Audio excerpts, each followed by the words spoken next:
ഞാനും ഉണ്ടാക്കി നോക്കി ബൺ മസ്ക റെസിപ്പി. എൻ്റെ മക്കളും അറിയണ്ടേ ഇതിൻ്റെ രുചി എന്താണെന്ന്.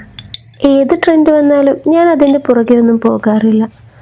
പക്ഷേ ഇപ്രാവശ്യം ഇതൊന്നും ഉണ്ടാക്കി നോക്കണമെന്ന് വലിയ ആഗ്രഹമായിരുന്നു.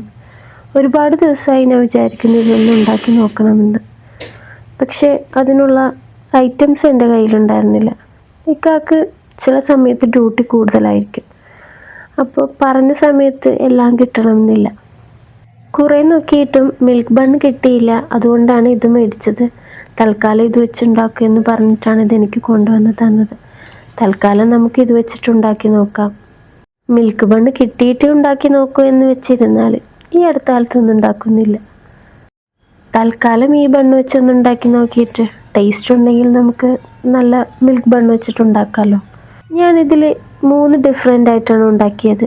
ഒന്ന് സാധാ റെസിപ്പിയും, രണ്ടാമത്തേത് കുറച്ച് ക്രീം ആഡ് ചെയ്തിട്ടും, മൂന്നാമത്തേത് പിസ്താഷ്യൂ ക്രീം ആഡ് ചെയ്തിട്ടുമാണ്. എൻ്റെ മൂത്ത ആൾക്ക് ഇഷ്ടപ്പെട്ടത് സാധാ നോർമൽ റെസിപ്പിയും, രണ്ടാമത്തെ ആൾക്ക് ഇഷ്ടപ്പെട്ടത് പിസ്താഷ്യൂ ക്രീമുമാണ്.